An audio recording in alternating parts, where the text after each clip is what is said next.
coming in at number 95, we have, I guess, free agent defensive end Everson Griffen. It's kind of crazy to think that, to me, one of the absolute best defensive linemen in the entire NFL is still without a job in late June. That's kind of madness when you think about it. And it's really insane when you realize that the man's a 4-time Pro Bowler coming off an 8-sack season, and he still can't find anything. And obviously there's some extenuating circumstances with coronavirus and all that stuff, but man, you'd think that there's just so much that this man does well and can bring to your team that you'd have to take a chance on him. And maybe, hey, maybe by the end of this video, after we showcase kind of what makes Everson so special, maybe an NFL team will see this and they'll realize, like, hey, we got to get that man on our team. First off, what I wanted to talk about is not only his hand placement. I wanted to mention that, but I wanted to talk about his violent hands in general. Like, when you watch Everson Griffen, like, there's a distinct difference between when you're in the trenches and you're placing your hands versus you're punching your hands. And Everson Griffen, he is the definition of somebody who punches their hands, and he packs a punch, when he gets a hold of you, because you're going to see it right here. He's lined up as a 6 tech going up against Derek Carrier, Raiders tight end, and for lack of better terms, he's able to get his hands inside of Carrier's chest and carry him right into Josh Jacobs. It's kind of beautiful just how he's able to almost just immediately and instinctually, 1-2 steps in, bang, and extend, and then from there he's in control of the rep. Carrier's basically at his mercy. What's he going to do? He's going to search for the ball carrier. Is Jacobs going outside, inside, shed, make the play? It's just beautiful stuff. And, for him to be in the end man on the line of scrimmage, to collapse that edge and be able to still be in on the tackle, just A1 stuff from Everson. And you see those hands like in use almost every single play, whether he's rushing the passer, whether he's defending the run. And, this is a perfect example of him just able to fire those hands, get him in the chest of the offensive lineman, really kind of shock and get the blocker on their heels, and then shed him and make the play. It's just beautiful. And, this time, instead of a tight end, it's against an NFL tackle in Cam Irving, who unfortunately is going to be a repeat offender in a couple of these clips. But it's just really beautiful what Griffen's able to do. And especially when you consider, again, end man on the line of scrimmage. If Everson, gets swallowed up there, there's a potential cutback lane for Damian Williams, and Everson Griffin's just not going to get swallowed up, and he rarely ever does, because, again, just he's so strong, and especially at the point of attack, just look at that. And then for him to be able to still get in on the play, it's really impressive to watch. And, here's another example. You could call it the same thing. You could have called it stack and shed, violent hands, whatever you want, run defender, setting the edge, anything. I called it contain because he is that end man on the line of scrimmage on the what you'd assume is the back side, considering the Packers had 3 tight ends lined up on their right side. So just watch what Everson's able to do, though, with his hands in getting this punch on Bakhtiari. And, oh, my God, just do you see the kind of ferocity behind that? Look at where he is in comparison to everybody else on the Vikings defensive line.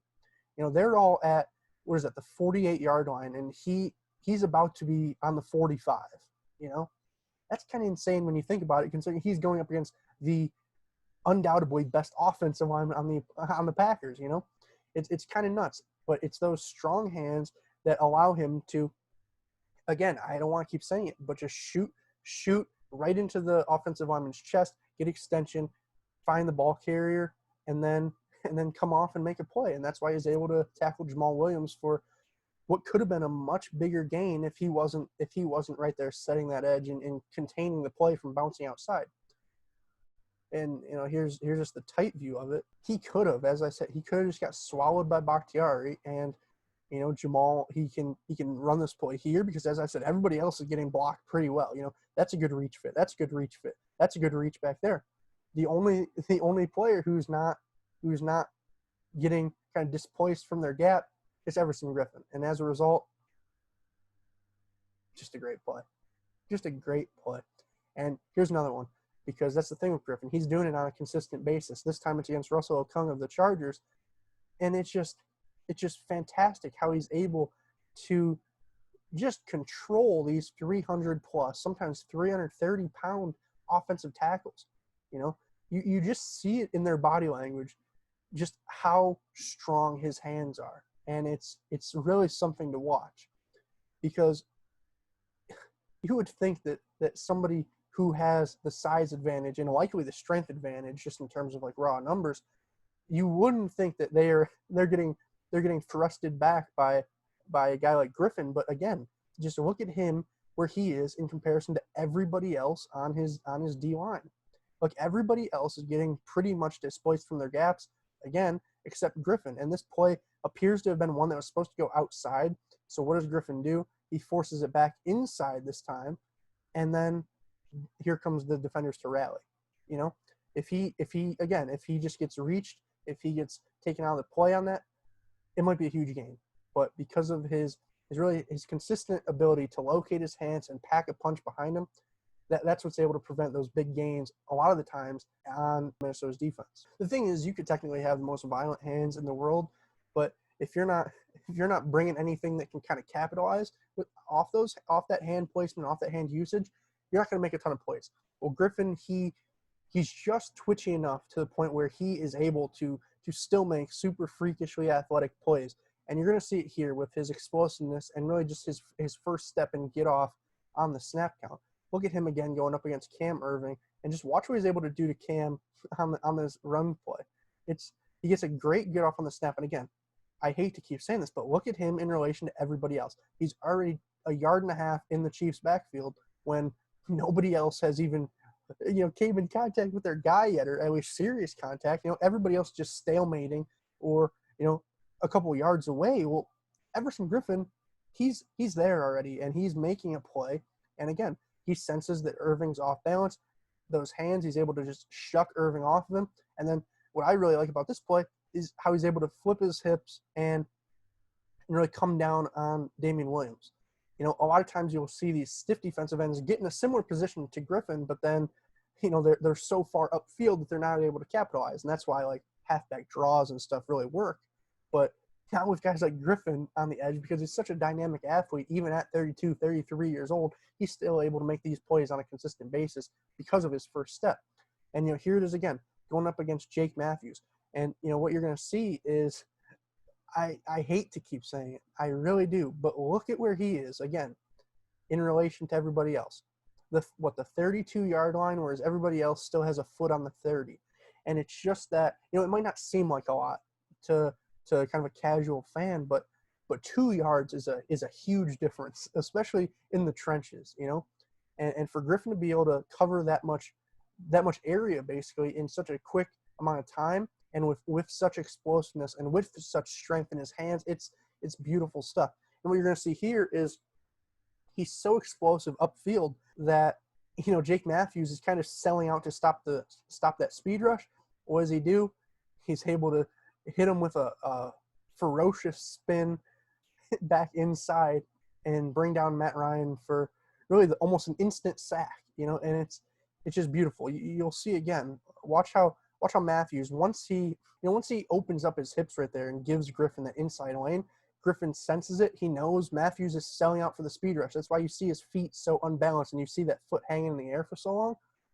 Griffin's able to counter back inside with a beautiful spin move and make a great play. Having an explosive first step, though, only can take you so far, obviously. At some point you're going to come in contact with the guy, and you have to be able to really contort your body and bend an edge to get around him, right?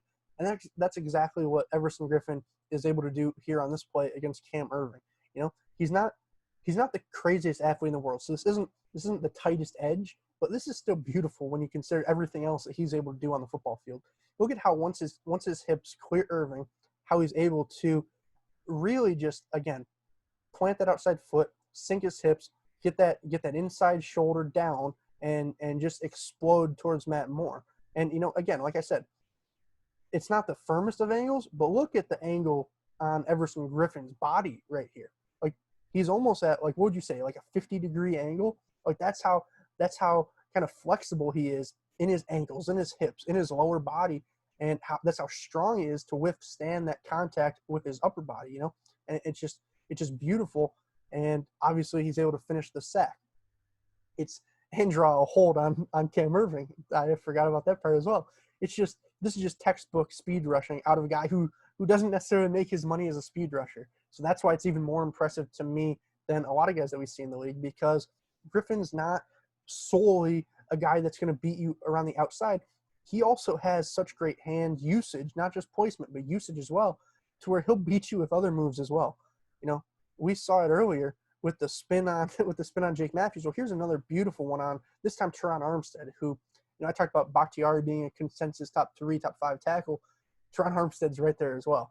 And look at what he's able to do to Armstead once he again senses that Armstead is selling out to get hands on that near point of Griffen and prevent that speed rush from taking place. What you'll see is, let me see if I can get a good pause here. Again, like, just look at his stance and look at how kind of tilted his hips are and how he's at a bad angle, I should say. And Griffin's able to sense that, plant that outside foot, and then, come back with a really nice kind of ferocious elbow strike, we'll say, and really use that momentum of Armstead's against him and explode for a sack on Drew Brees.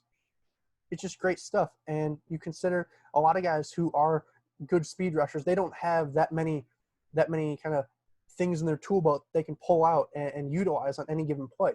Well, Griffen, so now he has the speed rush. He has these finesse pass rush moves. Well, he also just has straight power. You want to talk about somebody who's able to transition speed to power?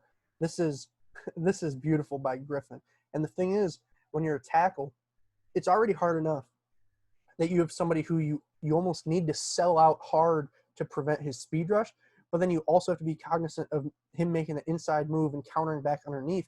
Well, now, hey, guess what? When neither of those are there, oh yeah, I'm also going to mix in a bull rush and go straight through you. And that's exactly what he's able to do to Colton Miller here.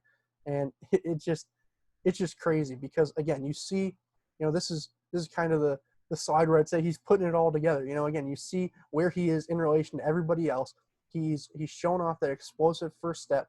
He's getting right into Miller's chest with his great hand placement, and he's just able to bull him what would have been straight to Derek Carr if Miller didn't back off, And then he's able to finish the play and get a huge sack for a big loss. And it's just that it's really a guessing game that you're almost stuck with Griffen, because he's so able to read and react like where you are in your stance. And again, once he notices that Colton Miller kind of opens up and he's giving up leverage, you see how his hips are now almost not perpendicular, but they were about to be perpendicular to the line of scrimmage, and he just gets right into his chest and he says, I'm going to run right through you. If he didn't run right through him, he would have been able to beat him with an inside move underneath as well.